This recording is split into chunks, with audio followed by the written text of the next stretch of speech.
ನಮೋ ಭಗವತೆ ವಾಸುದೇವಾಯ. ಹರೇ ಕೃಷ್ಣ. ಶ್ರೀಮದ್ ಭಾಗವತದಲ್ಲಿ ನಾವೀಗ 2ನೇ ಸ್ಕಂದದ 1ನೇ ಅಧ್ಯಾಯದಲ್ಲಿ ಮೊದಲ 25 ಶ್ಲೋಕಗಳನ್ನು ಮುಗಿಸಿದ್ದೇವೆ. ಇವತ್ತಿನ ಶ್ರೀಮದ್ ಭಾಗವತದ ಶ್ಲೋಕ 2ನೇ ಸ್ಕಂದದ 1ನೇ ಅಧ್ಯಾಯದ 26ನೇ ಶ್ಲೋಕ.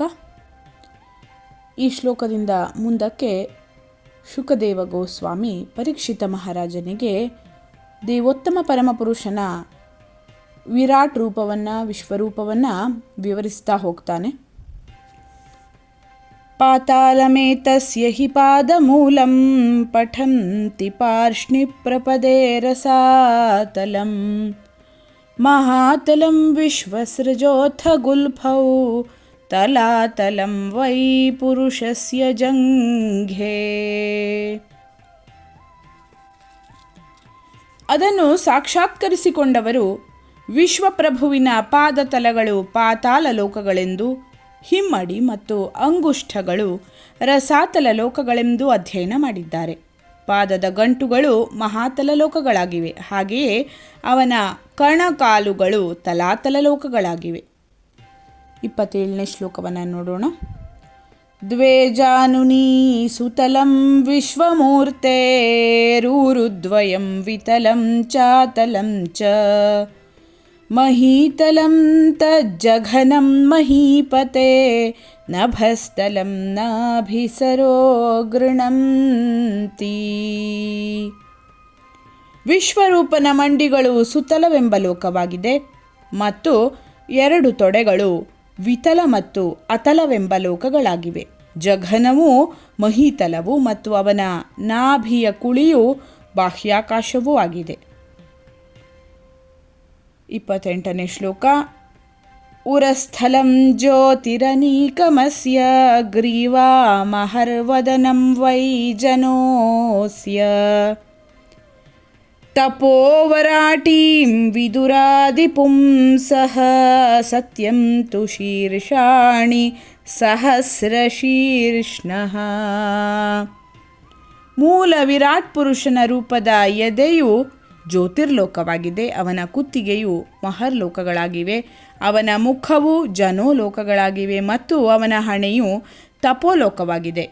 ಸತ್ಯಲೋಕವೆಂಬ ಅತ್ಯುನ್ನತ ಲೋಕವು 1000 ಶಿರಗಳುಳ್ಳವನ ತಲೆಯಾಗಿದೆ. 29ನೇ ಶ್ಲೋಕ.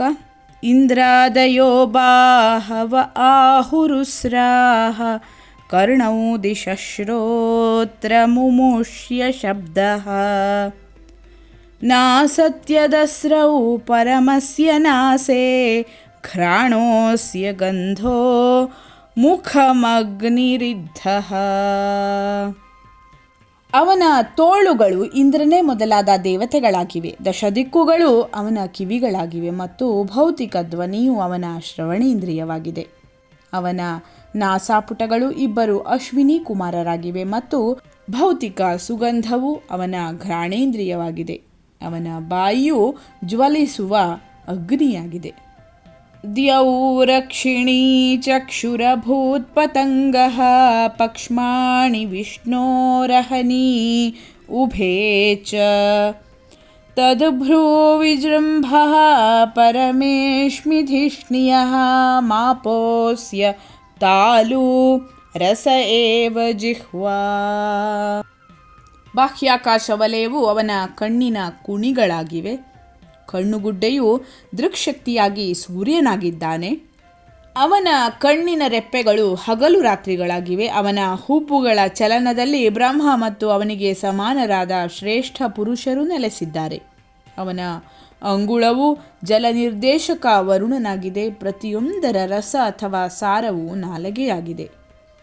ಛಂದಾಂಸ್ಯನಂ ತಸ್ಯ ಶಿರೋ ಗೃಣಂತಿ ದಂಶ್ರಾಯಮಃ ಸ್ನೇಹ ಕಲಾದ್ವಿಜಾನಿ ಹಾಸೋ ಜನೋನ್ಮಾದಕರೀ ಚ ಮಾಯಾ ದುರಂತ ಸರ್ಗೋ ಯದಪಾಂಗಮೋಕ್ಷಃ.